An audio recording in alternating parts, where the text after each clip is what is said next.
قرآن کی برکت سے قرآن نازل ہوا، نبی پاک صلی اللہ علیہ وسلم کی برکت سے صاحب قرآن اس غار میں تشریف لے گئے۔ یہ اس نسبت کی برکت ہے کہ ان بے جان پتھروں میں عظمت آ گئی، وہ غار اس روئے زمین کا مقدس ترین غار بن گیا، اس لیے کہ قرآن سے اس کا رشتہ اور تعلق قائم ہو گیا۔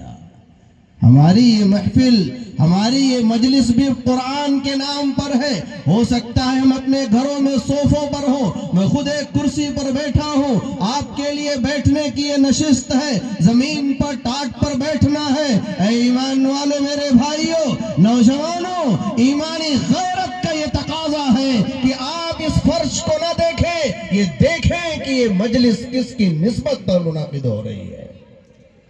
اس کے آداب کیا ہے۔ قرآن مقدس کے حوالے سے میں نے ایک نسبت کا تذکرہ کیا۔ غار حرا میں قرآن نازل ہوا، چونکہ یہ مجلس منعقد ہو رہی ہے اصلاح معاشرہ اور جلسے دستار بندی کے نام پر، اس لیے میں آپ کے سامنے چاہتا ہوں قرآن کریم کی عظمت کو واضح طور پر بیان کیا جائے، اور یہ آج کے دور کے مسلمانوں کو یہ معلوم ہو کہ قرآن کریم سے تعلق کی وجہ سے ہمارے اور آپ کے اندر کیا انقلاب اور بدلاؤ آ سکتا ہے۔ قرآن کی یہ خاصیت ہے، قرآن کا یہ کمال ہے، اللہ تبارک و تعالیٰ کے اس کلام لا ریب کی یہ خصوصیت ہے کہ اگر غار کا تعلق قرآن سے ہوا، وہ غار تمام غاروں سے افضل۔ ہمیں اور آپ کو یہ بات معلوم ہوئی ہوگی کہ ابھی رمضان کا مہینہ گزرا، یہ مہینہ تمام مہینوں سے افضل قرار دیا گیا، اس لیے کہ شہر رمضان الذی انزل فیہ القرآن، قرآن نازل ہوا رمضان میں، 11 مہینوں سے افضل ہوا۔ انا انزلناہ فی لیلۃ القدر، قرآن نازل ہوا شب قدر کے اندر۔ لیلۃ القدر خیر من الف شہر، 1000 مہینوں کی عبادت سے بہتر ہے، 1000 مہینوں کی راتوں سے بہتر ہے، اس لیے کہ قرآن رمضان میں نازل ہوا، قرآن شب قدر میں نازل ہوا، قرآن غار حرا میں نازل ہوا۔ اور آگے بڑھیے، ہمارے اور آپ کے گھروں میں دکان سے لایا ہوا ایک معمولی کپڑا جب قرآن کے ظاہری اوراق اور اس کی دفتیوں سے اس کا تعلق قائم ہوتا ہے، ہم جزدان بنا لیتے ہیں، وہ پھٹ جائے، وہ میلا کچیلا ہو جائے، وہ بوسیدہ ہو جائے، وہ ہمارے کام کے لائق نہ ہو، لیکن ایک ادنا درجے کا ایمان رکھنے والا مومن بھی یہ گوارا نہیں کرے گا کہ اس پھٹے ہوئے جزدان سے اپنے گھر کی صفائی کرے، اپنے جوتوں کی صفائی کرے، اس لیے کہ قرآن کے ظاہری اوراق سے اس کا تعلق ہے۔ رحل اور تپائی کی عظمت ہمارے دلوں میں اس لیے ہے کہ قرآن کے ظاہری اوراق سے اس کا تعلق ہے۔ میرے ایمانی بھائیوں، یہیں سے میں ایک سوال کا جواب دیتے ہوئے جا رہا ہوں۔ لوگ کہتے ہیں حافظ قرآن کی فضیلت کیا ہے، حافظ قرآن کی عظمت کیا ہے، اس میں قرآنی آیات کا حوالہ چاہیے، احادیث کا ذخیرہ چاہیے۔ میرے ایمانی بھائیوں، اگر غار حرا کے بے جان پتھروں میں نزول قرآن کی وجہ سے عظمت آ سکتی ہے، رمضان کے مہینے میں قرآن کے نازل ہونے کی وجہ سے عظمت آ سکتی ہے، شب قدر کے اندر قرآن کے نازل ہونے کی وجہ سے عظمت آ سکتی ہے، ایک معمولی کپڑے کے اندر قرآن کی دفتیوں میں لپٹے ہوئے ہونے کی وجہ سے عظمت آ سکتی ہے، ایک معمولی لکڑی کے اندر قرآن کے رکھنے کی وجہ سے عظمت آ سکتی ہے۔ پھر یہ سوال کتنا احمقانہ ہے کہ اس بچے کی عظمت کیا ہوگی جس کے سینے میں قرآن کے 30 پارے محفوظ ہیں۔ اور ہمیں شبہ ہو رہا ہے کہ حافظ قرآن ہو جانے سے کیا ہوگا، قرآن کے الفاظ رکھ لینے سے کوئی مقام حاصل نہیں ہوگا، قرآن کے الفاظ بغیر سمجھے رکھ لیں گے کوئی فائدے کی چیز نہیں ہے۔ جس کے سینے میں قرآن کے 30 پارے محفوظ ہوں، آپ یہ سوال کریں گے کہ اس کی عظمت کیا ہے۔ آئیے قرآن کی روشنی میں آپ کے سامنے قرآن کی عظمت کو واضح کرتا ہوں۔ میں نے خطبے میں جو آیت تلاوت کی ہے، اللہ تبارک و تعالی نے اپنے محبوب پیغمبر سید الانبیاء والمرسلین جناب محمد رسول اللہ صلی اللہ علیہ وسلم کو مخاطب کیا۔ پس منظر یہ ہے کہ جبرائیل امین کے واسطے سے قلب اطہر صلی اللہ علیہ وسلم پر قرآن نازل ہو رہا ہے۔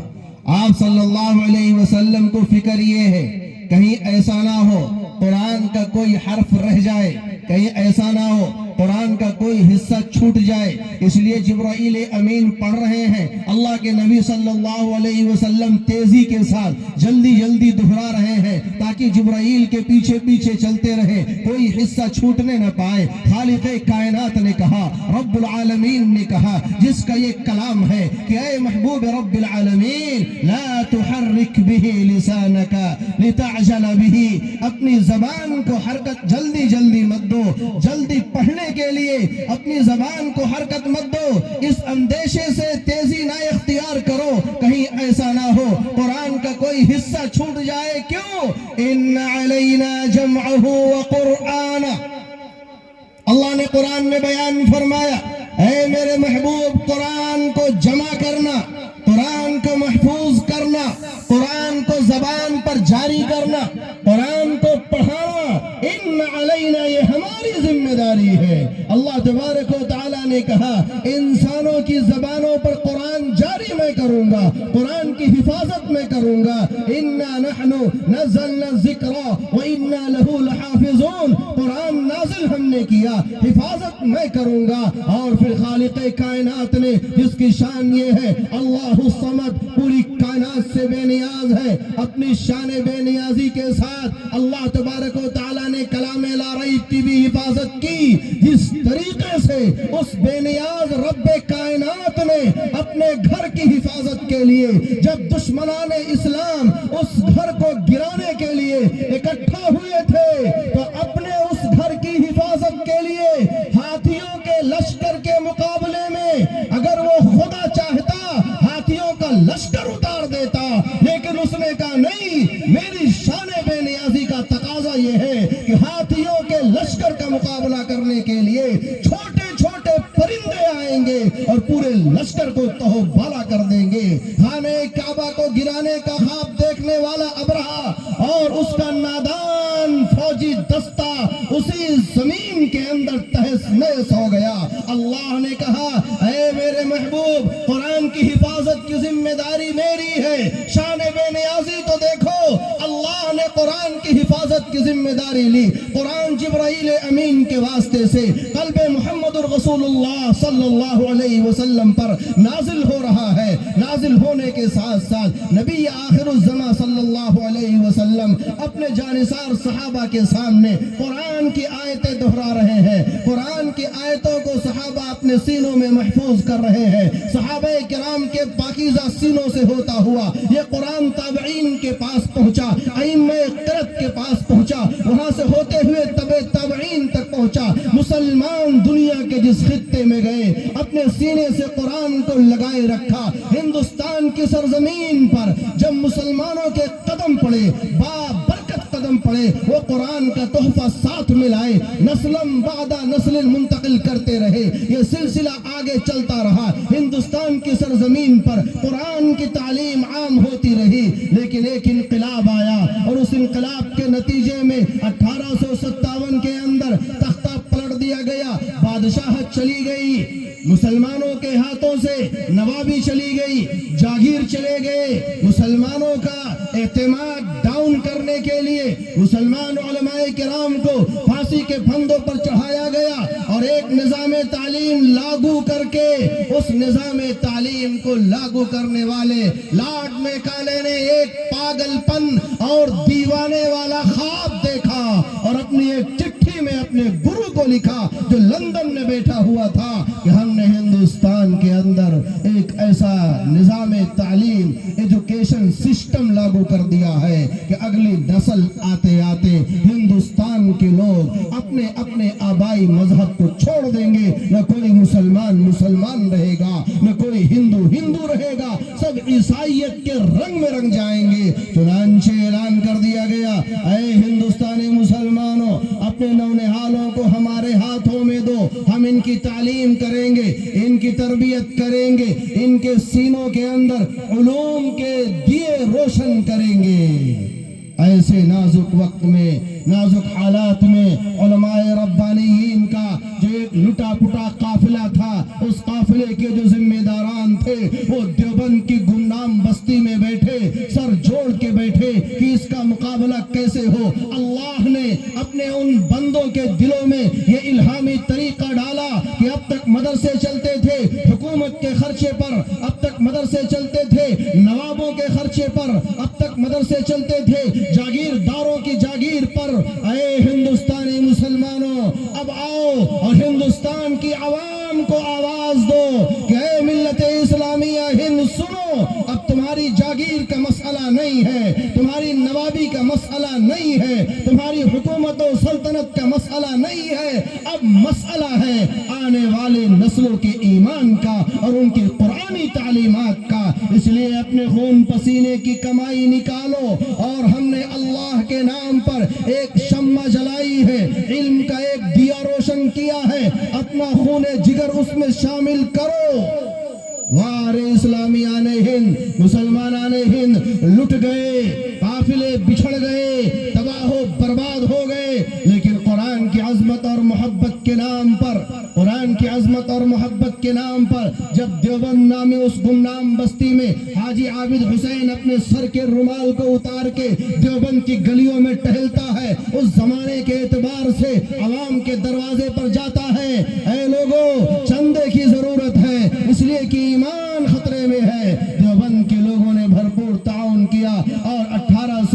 انقلاب 1857 کے 9 سال کے بعد 1866 کے اندر ایک ادارے کی بنیاد ایک استاذ ایک شاگرد کے درمیان میں رکھ دی گئی۔ یاد رکھیے گا، وہ ایک استاذ اور ایک شاگرد نہیں، بلکہ جو خدائی وعدہ تھا، ان علینا جمعہ وقرآنہ، جو اللہ کا وعدہ تھا، انا نحن نزلنا الذکر وَإِنَّا لَهُ لَحَافِظُونَ، در حقیقت اللہ تبارک و تعالی نے اپنے ان نیک بندوں کے دلوں میں حفاظت قرآن کریم کا وہ جذبہ پیدا کیا کہ دیوبند کی سرزمین پر جو دیا جلایا گیا، زیادہ نہیں 10-20 سالوں کے اندر ہی وہاں سے اٹھنے والی شمع، وہاں سے اٹھنے والی چمک پورے ہندوستان سے باہر تک محسوس ہوتی رہی۔ جگہ جگہ اب ادارے قائم ہونے لگے، مدارس قائم ہونے لگے، مکاتب قائم ہونے لگے قرآن کی حفاظت کے لیے۔ کوئی اللہ کا بندہ دیوبند کی سرزمین سے اٹھا، آپ کے اس بستی میں آیا، ایک مدرسے کی بنیاد رکھ دی، یہاں بھی حفاظت قرآن کریم کا سلسلہ چل پڑا، اور جو خالق کائنات نے کہا تھا کہ ہم قرآن کی حفاظت کریں گے شان بے نیازی کے ساتھ، اللہ نے ایسی حفاظت کی کہ 9 سال کا بچہ ہے، 8 سال کا بچہ ہے، 10 سال کا بچہ ہے، اللہ نے اس کے دل میں قرآن کے نورانی کلمات کو اس طریقے سے محفوظ کر دیا کہ اگر اس روئے زمین پر عہد حاضر کے اندر کوئی فرعون، شداد، نمرود جیسی ظالم طاقت و قوت آ جائے اور وہ یہ فیصلہ کر لے کہ تمام قرآنی نسخوں کو جلا کر کے نعوذ باللہ قرآن میں تبدیلی کر دی جائے گی، سرزمین کرتھیا اور اس جگہ جیسے جیسے ادارے قائم ہیں وہاں سے نکلنے والے یہ چھوٹے چھوٹے نونہال ہندوستان کے گلی کوچے سے یہ اعلان کر دیں گے کہ اس روئے زمین سے قرآن کو مٹانے کا خواب دیکھنے والے دیوانوں سنو، جب تک ہم زندہ ہیں قرآن کو مٹانا تو بہت دور کی بات ہے، تم زبر کو زیر میں تبدیل نہیں کر پاؤ گے انشاءاللہ۔ اللہ تبارک و تعالیٰ کا انتظام ہے، یہ مدارس، یہ مکاتب، یہ مساجد، یہ علماء، یہ حفاظ، یہ ان چٹائیوں پر بیٹھنے والے خدام دین در حقیقت اس خدائی لشکر کا حصہ ہے جن کو اللہ تبارک و تعالی نے اپنے کلام لا ریب کی حفاظت کے لیے چنا ہے۔ میرے بھائی، یہ آئے نہیں ہیں، بلائے گئے ہیں تاکہ زمانے کی آنکھوں میں آنکھیں ڈال کر یہ سچ ثابت کر سکے کہ قرآن کا ایک حرف بھی بدلا نہیں جا سکتا۔ اس لیے میرے ایمانی بھائیوں، ان نازک حالات میں حفاظت قرآن کریم کا تقاضا یہ ہے کہ ہم دینی مکاتب، دینی مدارس، دینی اداروں سے اپنے تعلقات کو مضبوط کریں تاکہ یہ مدارس، یہ مکاتب، یہ دینی ادارے آزادی کے ساتھ یہ اہم فریضہ ادا کرتے رہے، اور ہمارے اکابر نے